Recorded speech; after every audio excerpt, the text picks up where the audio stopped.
Hey, it's Tess, content creator, model, presenter, and host of the Tess Talks podcast, on a mission to ignite curiosity.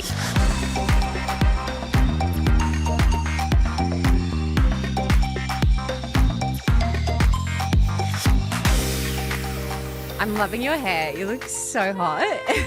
You are just vibing right now. Good. I need a vibe. Get me a husband. All right. Well, we can work on that. Anyone listening? Any candidates, come forward. Yeah, just the DMs for Tess start lining up. Yeah. I'm so excited to have you on. We haven't caught up in so many years. It's actually bad. It's I'm embarrassed crazy. for It's us. actually really scary thinking how fast time has gone, because we've done a couple of these. We did one of your podcasts a few years ago, which is during COVID. During COVID. And then we did one of my Test Talks IG lives We during did. COVID. Do you remember that? Yeah. I do. I just can't believe it was that long ago. And even since the session that I had with you, it's kind of freaking me out. Yeah, But 5 years. 5 years it would be. yeah. Yeah. And watching like what you've been doing over the last few years, I feel like you are just skyrocketing. Like you're everywhere at the moment. It just looks like you're absolutely killing it. I'd like to be more everywhere. Really? I don't know how Yeah. you could possibly do that without a body double. I'm considering if anyone wants to apply. I think for me, I think I'm just hard on myself. Like I want it to be as I guess accessible as it could be. So for me, I want everyone in the world to be able to have access to Spinal Energetics. That's my goal. That is an amazing mission. Yeah. I'm yeah. so here for that. Yeah. And so if everyone has access to that kind of form of, healing or whatever words you want to put to it, then we can really help, anyone and everyone around the world, despite their location, despite their socioeconomic background, despite, what they've gone through, what they haven't gone through, whatever it might be. They've got access to this work. You're really helping like heal the planet. I feel That's like in kind a of the time that goal. really needs it. As corny as that sounds, like I am aware it's like it's kind of like that's what people say, like world peace or something like that. But for me, it really is like my goal. The reason why I do what I do is to help make someone's world a little bit better. So I've made it a little bit smaller than the world itself. But if I can make someone's world better as a result of this work, then I can leave this world very peacefully. So you call yourself a gentle chiropractor and spinal energetics worker? Is that how you would describe yourself? I think I've kind of merged away from gentle chiropractor. That's kind of where I started when I met you. Yeah. So I never did any cracking or manipulation. That's kind of the go-to what people think of when they hear chiropractor. So if I made it gentle sounding, it made people be more open to trying chiropractic. And coming from the psychology background as well, I just really wanted to incorporate both the mental, the emotional, all those aspects as well as the physical body. And that's kind of where it all started. I then did my postgrad in Buddhism during COVID as well. Oh, wow. I didn't know Yeah, that. and then that really kind of influenced me in terms of the Eastern philosophies and how they do healthcare. Yes. And how it's very different to us here. Yeah. And I just thought, what would happen if we kind of merged the best of both worlds for people? What would happen if we had access to the kind of technology we have here in the West, but also had kind of the understanding and I guess the honouring of the divinity in us as human beings as well. And so that's kind of where Spinal was born. And, there's other energetic techniques out there. This is my essence of that, my version of that. And so I think I just call myself a Spinal Energetic founder at this point. But Yeah, because you've really created this modality. yeah, it's definitely my child, so Yeah. to speak. It can be challenging to distance myself from it from a personal point of view because it really feels like an expression of self. But, if I hadn't have done chiropractic and touched on other modalities such as like network spinal or even craniosacral therapy, there's another modality called inner dance, kundalini, Reiki, all these other kind of modalities as well. I wouldn't have been given, I think, the guidance to kind of take my own version of this work. So I'm very grateful to that. So for someone that has no idea what spinal energetics is, how would you describe it? It depends who I'm talking to, if I'm honest. Okay. So it's very adaptable. You can adapt it to anyone, no matter where they are at in life. So you can adapt it to someone who has zero spiritual, inclination and make it more about performance, more about mindset, more about feeling good in your body and self. You can then, you know, adapt it to someone who maybe is more esoteric in their thinking and talk about it more from a consciousness change level, you know, brainwave state change, nervous system regulation change, all that kind of thing, to someone who's in a lot of pain, has tried everything else, and then they're willing to try something new. And then you can talk about it from, you know, the aspect of just because you're in physical pain doesn't mean there's a physical causation, and that there's other things that could be creating that from the root causation level.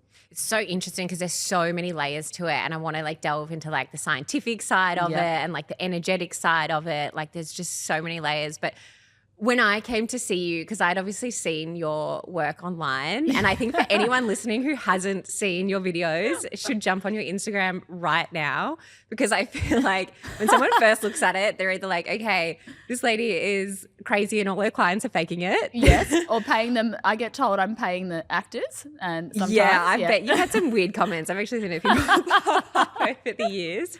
Some interesting ones, Or it looks like you're just like this master who's like puppeteering your clients and moving them like, you know, on the ends of your fingers with string, or they're like totally possessed. Like it's just the most wild thing to actually watch when you haven't seen anything like it before. 100%. And I think like for me going in, I'm a very open-minded person, so I was really excited to try it. But you always go in with a little bit of like, not skepticism, but like, okay, how is this going to work? Like how is my body going to move on a table without you touching me?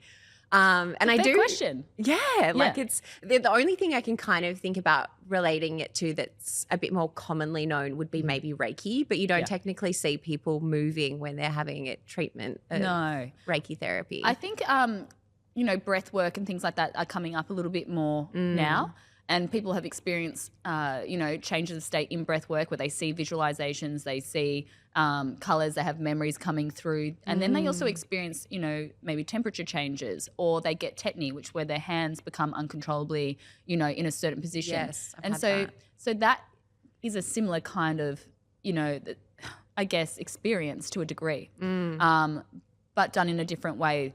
I guess for me with spinal, one of the misconceptions is that I'm doing something to someone and that I'm, you know, moving them, when in fact I'm not. I'm working with their body's intelligence, and their body's intelligence moves them themselves. Right. Yeah. So I'm actually not doing anything. I'm just connecting to where they're already connected, where that inner intelligence that, you know, gets your period cycle happening, creates human life. You know, you didn't have to think about every stage that baby's growing. The baby does it on its own because it's an intelligence that resides in all of us. The same thing that has your hair growing, the same thing that has your nails growing, the same thing that if you were to cut your hand, that it heals. What is that? That's an intelligence that's within all of us.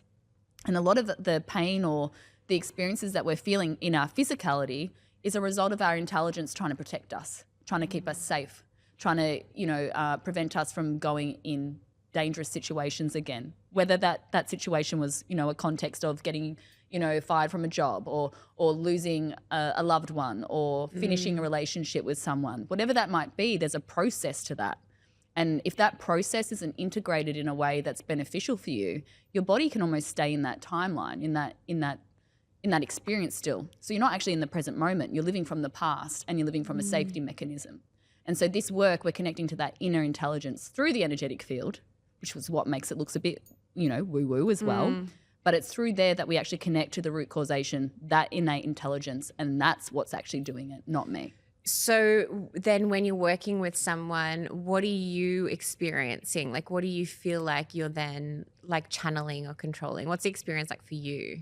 For me, it's hard to describe, but it's almost like there's certain tension patterns, or, you know, commonly found predictable, I guess, ways that the body copes with certain things, and the way that it stores it in the body. And so we can find those patterns, and we can predict those patterns to a degree. And with those patterns, we then know the vertebrae that represent that tension, you know, those tension patterns. So we then know the area on the sacrum or the pelvis that then represents that part that's kind of, you know, fixated, for lack of a better word. And by working with that part, we're working with the connected part within the disconnected part.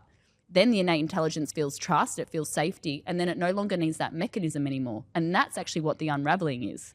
That's actually what the movement is, the body unwinding the tension it no longer needs because it's now in safety.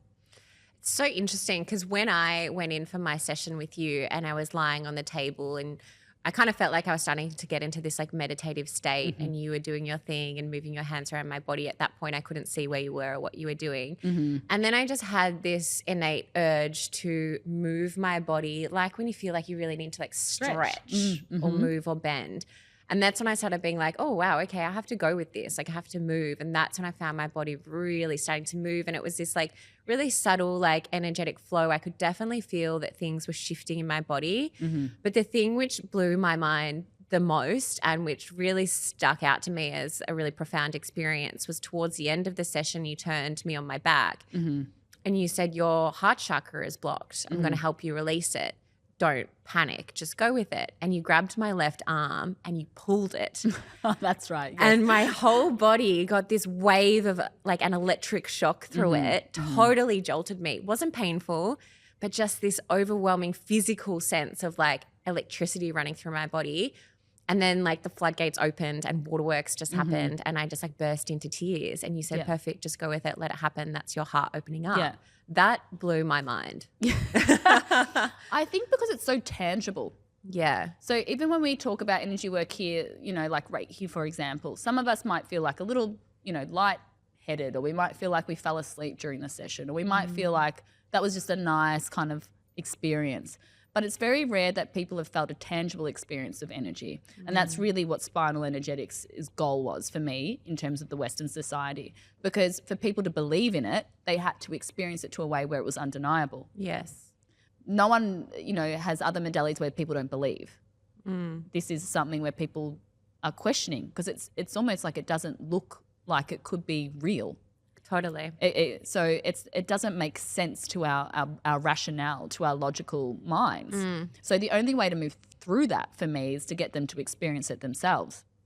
And like you said, you don't really have a choice in the matter. You're in control, but you're not. The body's communicating with you while you're on the table to say, stretch here, move here.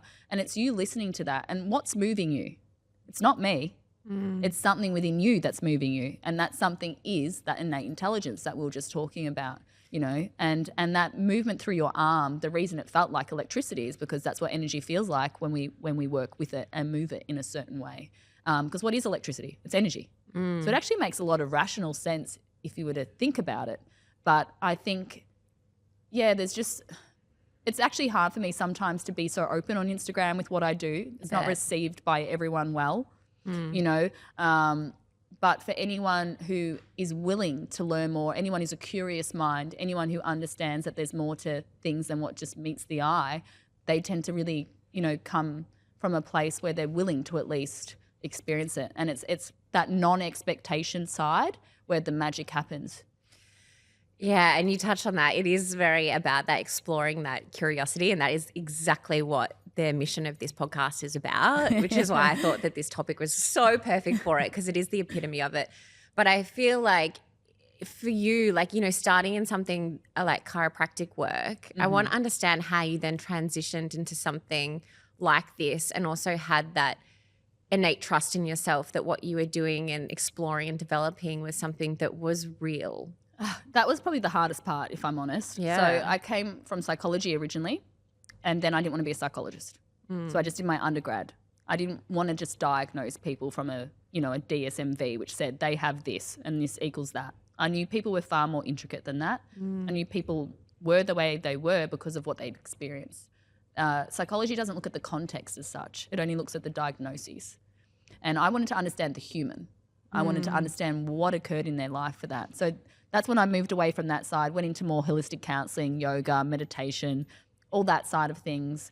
And then fell into chiropractic with Dr. Carly. She's founded her own technique called Spinal Flow as well.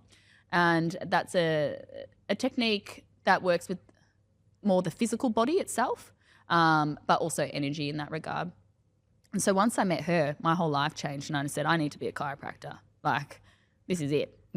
Going back to study to be a chiropractor, knowing I was never going to be a cracking bone chiropractor. Yeah. I wanted to work with, you know, the parts of the body that what we call tonal, you know, the cerebrospinal fluid, the meninges, which is an area in the sacrum and the cervical spine that creates communication through the nervous system. All these different other areas where you could make huge changes without actually having to externally change the position of the vertebra. The person changed it themselves. And that's what really got me thinking. So I went back and studied 5 years, applied science, clinical science, went into network spinal, which is, if anyone's looked at it, founded by Donny Epstein in the 80s. But he works on the physical body as well. But you can see a wave of energy moving through the person. And then for me, you have to be purist though if you do network. So they don't like you mixing it with other techniques as such. Oh, interesting. Yeah, Okay. so you need to be network. Most of the time, that's where people go. So for me, I just wanted to expand my toolkit.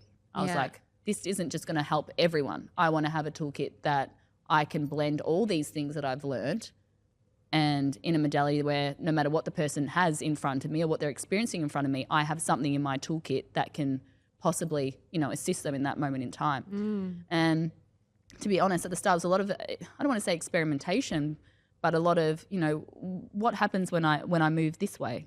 What happens when I get the client to breathe more first? What happens when I get the client to stretch themselves before a session?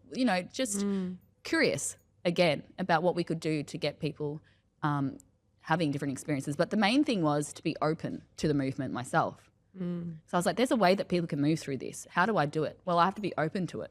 And that has to come in with my intention of the work as well as getting them feeling comfortable to move. That's usually the biggest hurdle as well, people feeling safe enough and comfortable enough to express. That's the reason they're there in the first place. They weren't able to express. It's definitely the type of work that you can't have any resistance to. If you're resistant to any form of energy work, healing, even things like, I don't know, seeing a psychologist, like you're not going to get the results. You're not going to get the benefit as you would if there'll be always moments of resistance in everything, but if you come closed, it's not going to assist you the way it would if you come in with, I don't know, a beginner's mind. You have to be willing to be wrong. Yes. And that's a hard thing for most humans, to be willing to go, hang on, what I thought was right, what I thought was possible before isn't.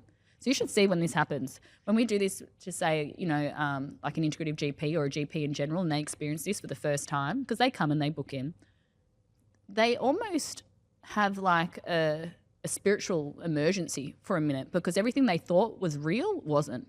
Everything they thought was possible and isn't possible instantaneously. So because we're so conditioned to be in a logical mind, right? The logical, West. Tangible, pragmatic kind of mind. We're not really raised to think about and acknowledge these things. No, and the divine's not measurable.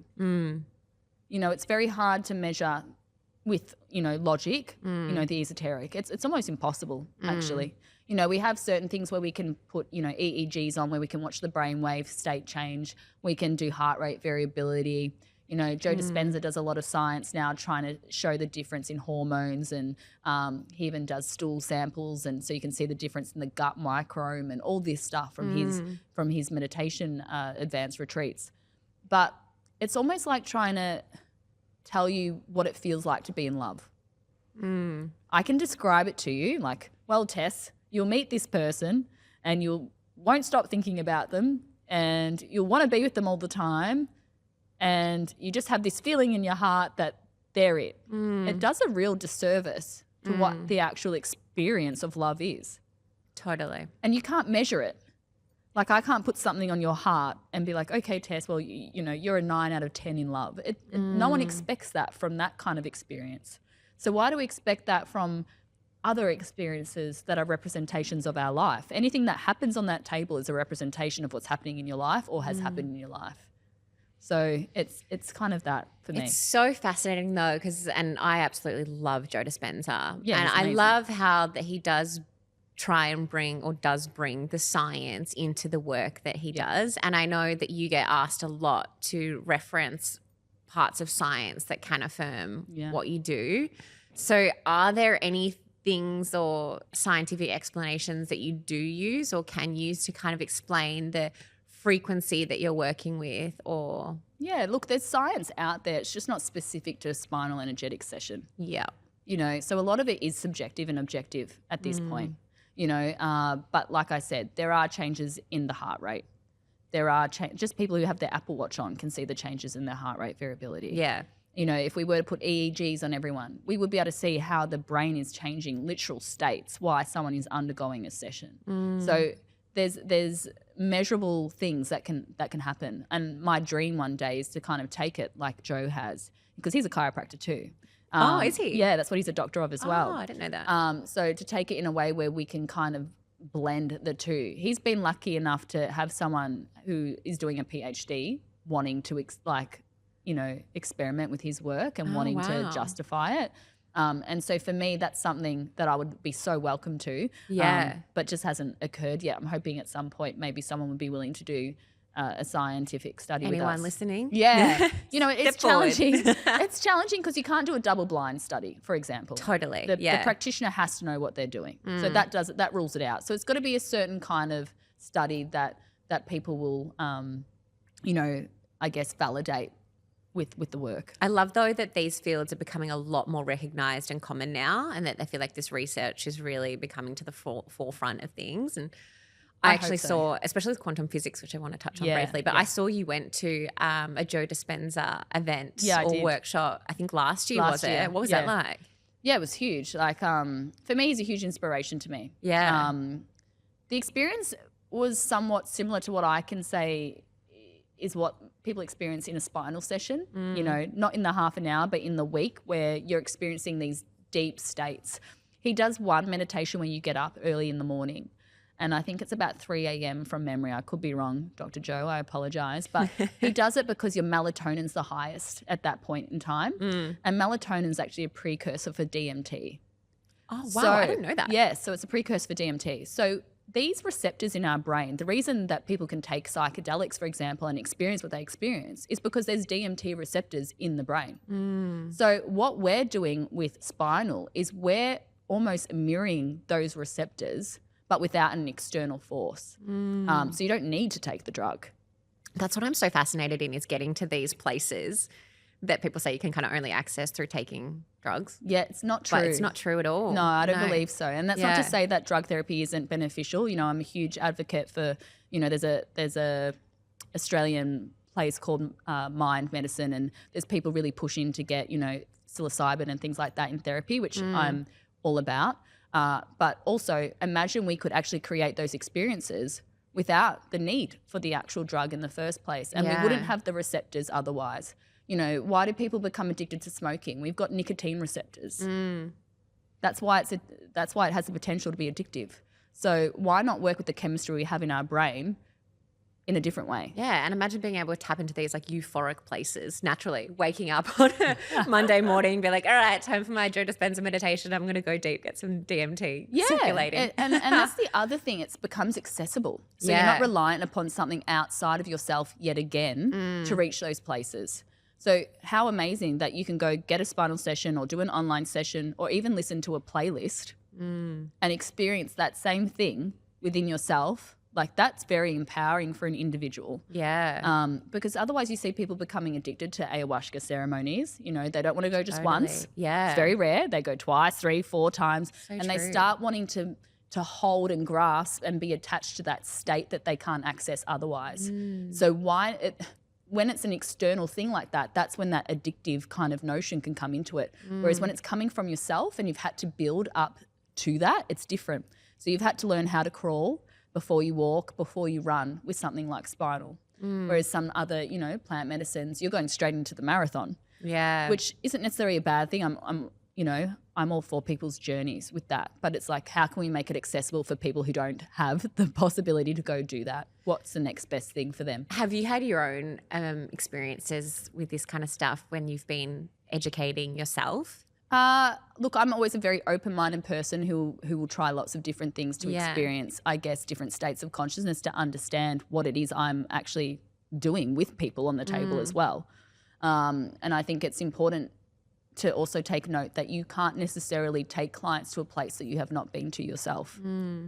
So I think that's such an important thing. Yeah. I think it's really important for practitioners to have experience, or it's really helpful for practitioners to have experienced all the walks of life. I've, even thought that with counsellors and thinking about things like experiencing depression, anxiety, or even drug taking, just so that they can somewhat relate to their clients and have a deep understanding. I think you just feel when you meet someone who maybe has not necessarily gone through the exact same thing you've gone through, but you recognise that they know what pain and suffering is.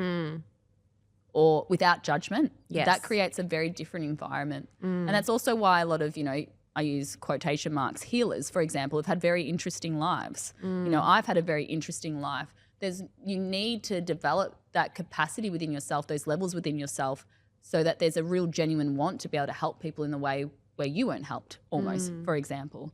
But the other thing is, everyone now is jumping a little bit too much on the energy bandwagon, where people are teaching it that probably shouldn't be teaching it. Yes. Everyone wants to be their own guru now, which is very interesting. Back in my day, it wasn't like that. You were just proud to say that you were, you go and do Dr. Joe's work, whereas now everyone wants to be Dr. Joe.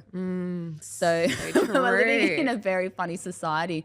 And I think social media and this kind of idea of narcissism around that is really becoming a huge thing, where people want to be the guru. And it probably creates a lot of space for having people who, as you said, they're not qualified, and you get that kind of fraudulent feeling circulating a lot, and then it kind of tarnishes the overall category of energy healing. You don't need an education as such to be doing this work, but it definitely helps to have an understanding of anatomy, of physiology, of the possibilities of the nervous system from that side of us. But to think that you have the right to access people's energetic fields just because you've been, practicing for 6 months, it's just, for me, it doesn't honour what the actual process is and what the work is. And maybe the depths that you can go to, really. Intention's not enough. Totally. You know, and book smart's not just enough either. But you need to have experience and to really, not just personally, but professionally as well. Like, this work is deep. You've experienced it. And it's important that you can hold the space for people when you are bringing them to those depths. So was there a time when you were starting out that you had an epiphany or an amazing client session that you realised this was really transformational? Probably, there's quite a few, but probably my own experience within certain modalities is where I went, oh, this is so profound, it changed my life. How can I bring this about to change other people's lives? And it wasn't what just happened on the table. Like, it's not like my back pain just went, or my neck pain just went, or my gut issues felt, that they had resolved. It was like, how was I as a person that was different? I didn't want, to eat processed foods anymore. No one told me that. I just all of a sudden was almost automatically going towards things that were good for me.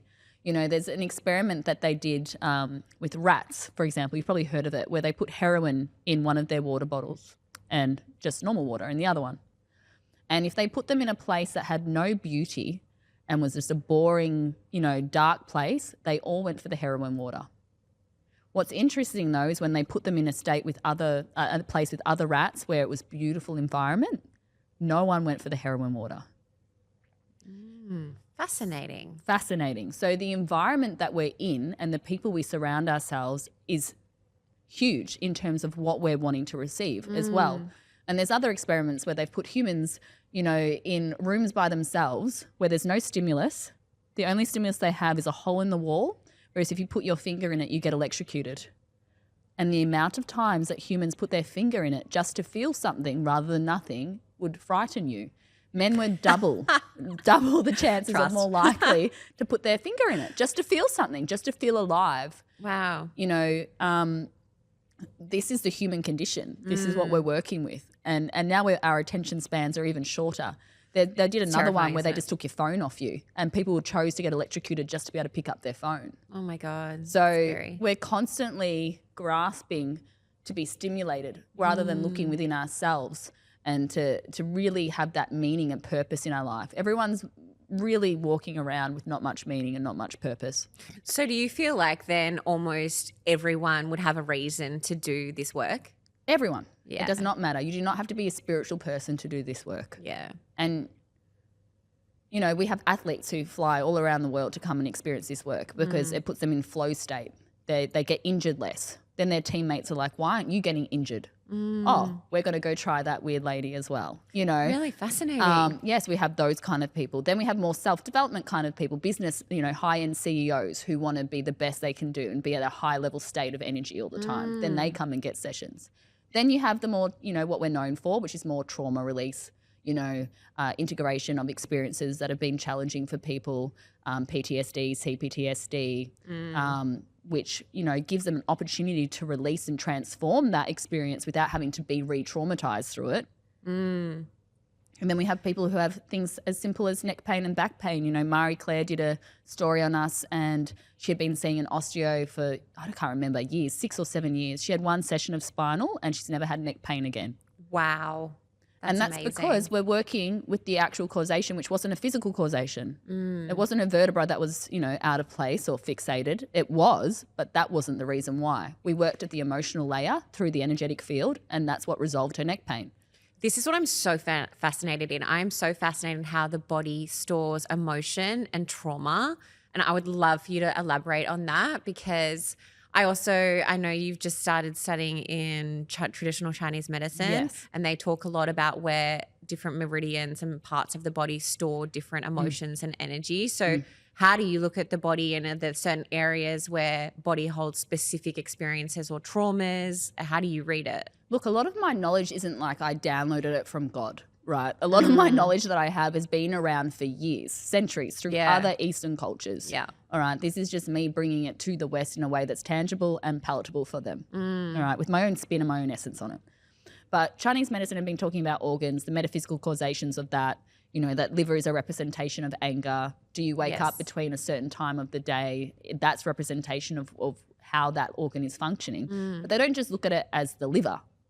They look at it as an emotional liver and how that moves in time and space as well. So anything that you're experiencing in your body had to be experienced in the field first. People think it's in the body and then becomes in the quantum field, when in fact it starts in the field and then becomes a physical reality. So if we're working in the field, in the energetic field, that's why we're working with the innate intelligence as well. And that's why you see us majority of the time not touching the actual physical body itself. So when you say quantum, do you know how to explain quantum? Because I try and explain quantum energy and I just get lost in my own words. Let me try to explain it in a real basic kind of way. Yeah. All right. So for example, people on the table can do things that they can't do off the table. Right. So in a session, for example, someone might do a wheel posture, in like a yoga wheel posture on the table. Yeah. 10 minutes later, the session's over. You get them to try and do it again and they can't. Why? Really? The reason why is because the field is different in this session than what it is in reality. Time and space are no longer relevant the same way that they are at this moment in time. So it's almost like when you're dreaming. So when you go to sleep at night, you can fly, you can go here, you can go there, because what's different? Your brainwave states change and your level of consciousness has changed. So what's possible in a dream is maybe not possible in reality. So the best way I can describe it is that you're almost in a dream state but awake. So your clients are therefore tapping into this quantum field. That's my belief. I can't say that, but that's my belief, subjectively. And a lot of clients, when you look at them, their eyes are rolling in the back of their head through the whole session. So rapidly moving side to side. So they're kind almost of like doing in an that REM state of sleep. So they're in a REM state. So what happens in a REM state can't happen in an awakened different state. And I feel like that's the place where we're tapping into our subconscious. So I think when we really want to see these deep transformational changes, or maybe, I feel like our subconscious is formed, this is my belief, before the age of 7, all our innate traits and habits and belief systems. Which is scary as hell. Terrifying. Because that was not up to you, what happened before you were 7, and then you get to deal with it for the rest of your life. I know. Now I'm about to imprint that on a child coming in. Yeah. I'm like, oh, God, we love you. love you. Good vibes. But that's fascinating, because I feel like that's the state that people are starting to tap into. Yeah, well, what is it? I'm going to get killed if I get this percentage wrong, but it's something like 5% of our life is conscious. That's a very small percentage. Yeah, it's really, Most of what we do and experience is unconscious. So why would we work with people in a fully conscious state when we could work in a different state that represents that part of the brain that we aren't accessing otherwise? Do you feel that you're experiencing quicker transformations with your clients because they're getting into this state so quickly working with you? I would say they are more efficient. Yeah. And I think that's important. So not everyone agrees with me on that, okay? But for me, when I wanted it to be something that you would do like someone who does yoga would do, someone who does Pilates would do. What time do we have during the week, really, as a Westerner? Not much in Australia. People are working 40 to 50-hour weeks. So we needed to make it efficient, okay, but not so efficient that it detracts from the depth. Yes. Or that it's so efficient that it's not long-lasting. Rushing over it or... Correct, or bypassing. Yes. So it's been a real fine-tune of how to get a session to go through, you know, almost like a Joseph Campbell's hero's journey in 45 minutes. You know, that's what the session is. They come up against something, they have a challenge, they fight against it, then they overcome the challenge, and then they come home to themselves. And that's literally the stages. Like a full psychedelic journey. Once you then move through that stage, you come to level 2, which is much more the lotus, much more the becoming of who you really are. You're no longer shedding, you just are becoming. So it's a different process and a different feeling. Are you, though, encouraging your clients to also look at other modalities or like physical things that they're doing outside of this to support the work? So I support anything that they feel is helping them on their journey. I don't comment on, like, you can't see the physio at the same time as you see me. That's not my nature. If the physio is helping you, you go to the physio. Pilates is helping you, go to Pilates. But, you know, the person actually knows a lot more. Why would I... Then if I start giving too much of this notion that I'm an expert, then it kind of puts me in a position where I'm pedestaled or in a position where I actually know what's better for them than what they know.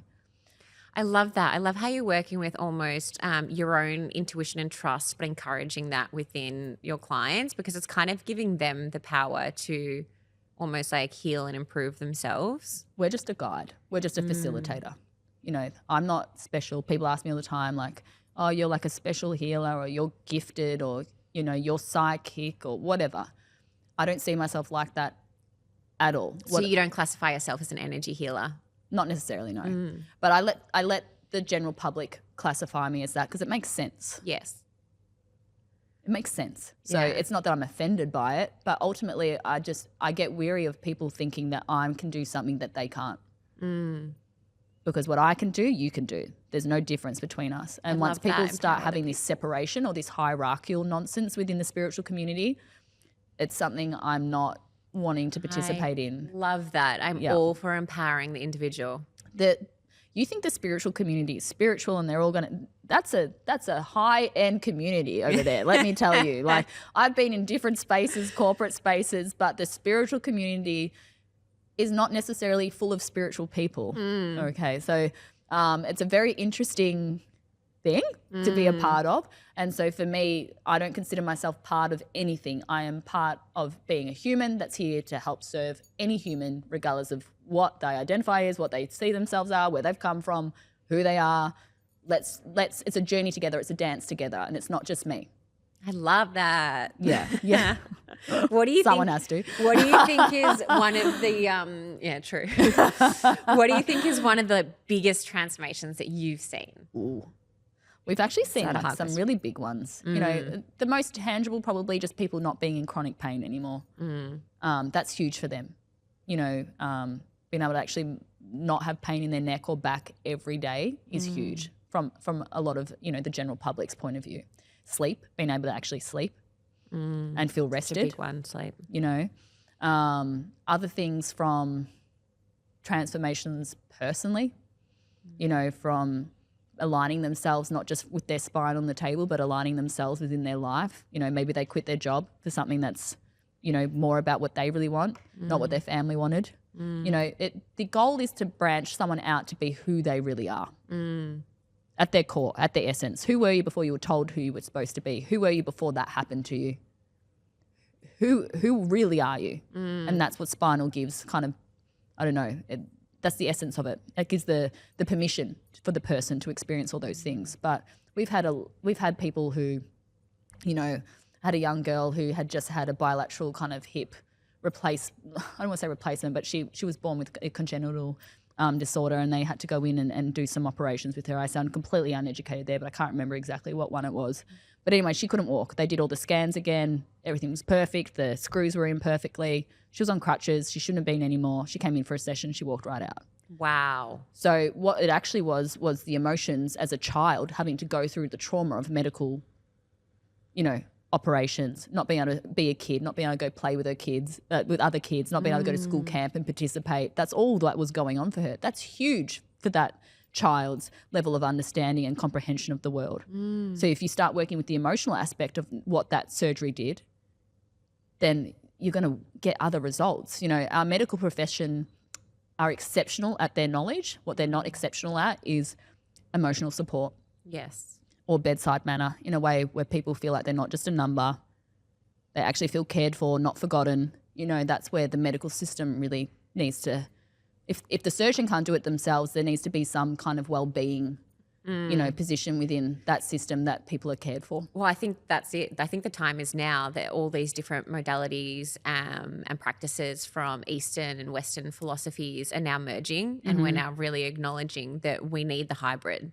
We do. To see true transformation. You know, science actually points to that. Science actually points, if you use a holistic approach, not just one-ended, that people's outcomes are better. And if they just perceive that they were emotionally supported, their outcomes are better. Kind of like the placebo effect. Well, it's more just, I'm a human that matters. You know, we forget that that's all people really want. You know, even I've had, you know, terminally ill clients be told that they've got cancer that's terminal while they've gone to go drop their kids off at the local basketball court. You know, there's no timing or context that's considered for these people experiencing these things. It's like, oh, it's just a phone call. We've got to make the call. We've got to make the list. Like, it's so methodical, so mechanical, and it's just got no heart in it. And when you're told these verdicts, you start believing them and you start living your life associated with them. And I think that's significantly impactful and concerning. Well, there's actually a study in Joe's book. I can't remember which one it is. If it's Your Mind's Placebo, whatever it is, that one. There's a experiment or a case that he refers to where a man was accidentally told that he had 6 weeks to live.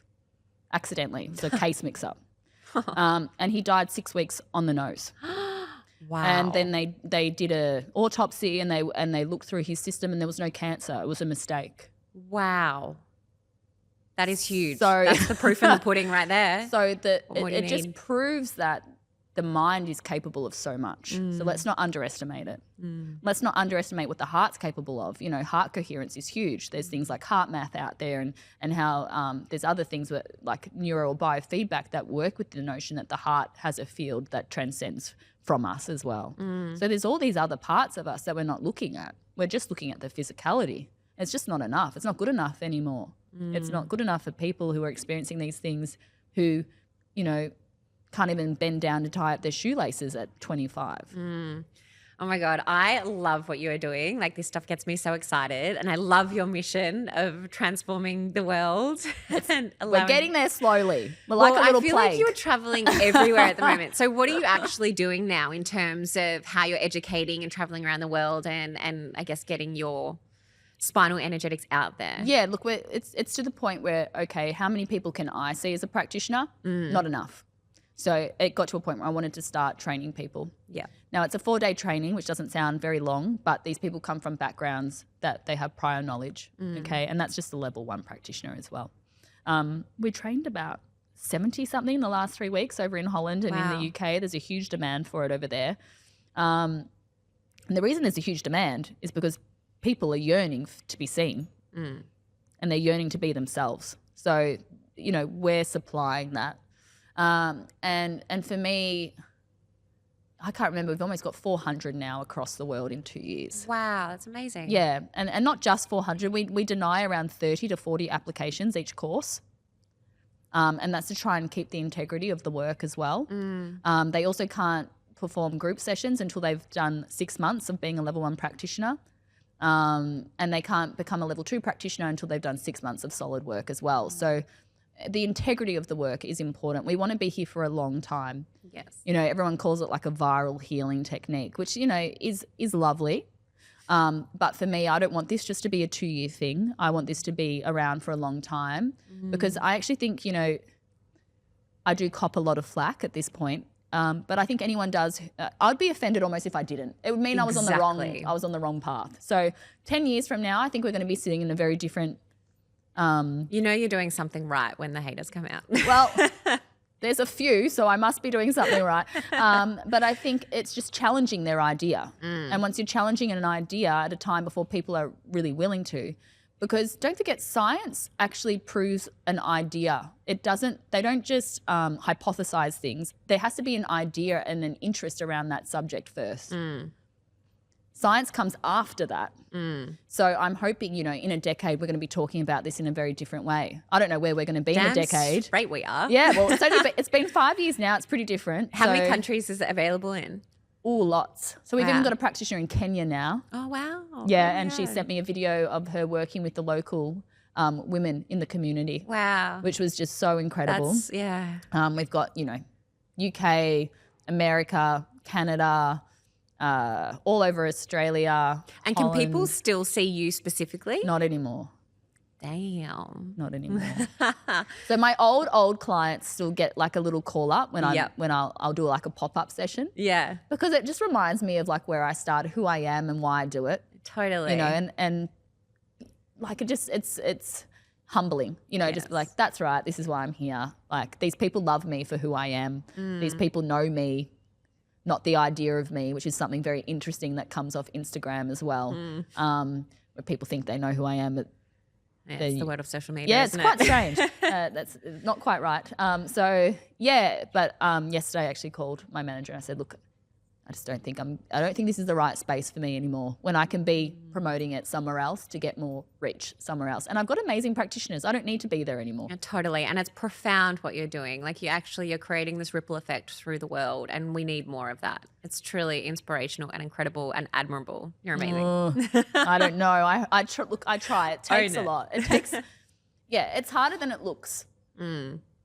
I bet. It's hard to bring any new thing to the world. So I think so. But so far I've been really welcomed by the media and things like that as well, which I was shocked at, especially in Australia. So, who knows where it will go, but we're just wanting it out there more so that more people can experience this change. You know what? It's because it works. It does work. That's why. Yeah, that's why I never worry when someone books in for a session, from those kind of outlets, because I don't need to I don't need to convince anyone. That's not my goal. The work's there for people who want to see the work and experience it. When I first started, I thought that I had to tell everyone about it and try and convince them. I don't do that anymore. I learned that pretty quickly, that you have to have two people willing to have a conversation for that to actually work. So I stopped doing that. But the experience is enough. And I've yet to meet anyone who's a non-believer after they've experienced it. That's amazing. You're amazing, Sarah. Thank you so much for coming on. Aww. I love you so much. I love you too. I need to see each other more. 100%. We're going to do this again. However, I do like to end my episodes with a little verbal entry in the Tess Talks diaries.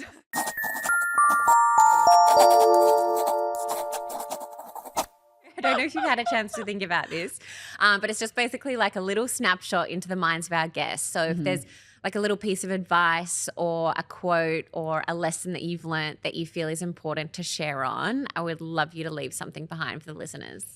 For me, I think it's just be brave enough to be who you really are. Remember who you really are and live life for you. It's going to be over before you know it. Like, I can't believe I'm even almost 38. Like, it's crazy, 38 going on 28. 38 going on 20. Thank you, Tess. Time goes fast and you don't get it again. I've been lucky to lose people I love in my life. That sounds strange, but I have, because from a very early age, I understand the fragility. I understand that this moment won't ever happen again, so I can actually really be here with you and be grateful to be in your presence, because I know one day I won't ever be in it again. I literally treat every goodbye in a way where I can be peaceful with knowing that was the last time I ever spoke to that person. So I think coming from a heart space where you understand that we really aren't, we're impermanent. Everything's impermanent. We're really not going to be here forever. So let's leave something good while we can. So incredibly well said and so wise. Well, I don't know. I try to sound articulate when I can. You nailed Yeah, it. yeah. Thanks, Sarah. Thanks, Tess. Thanks so much for listening. If you loved the episode, please subscribe, rate, and review. It honestly means so much and helps to keep these conversations going. And I'd love to connect with you. You can message me on Instagram or TikTok, and I've left all the details from the episode in the show notes below. I'll see you next week.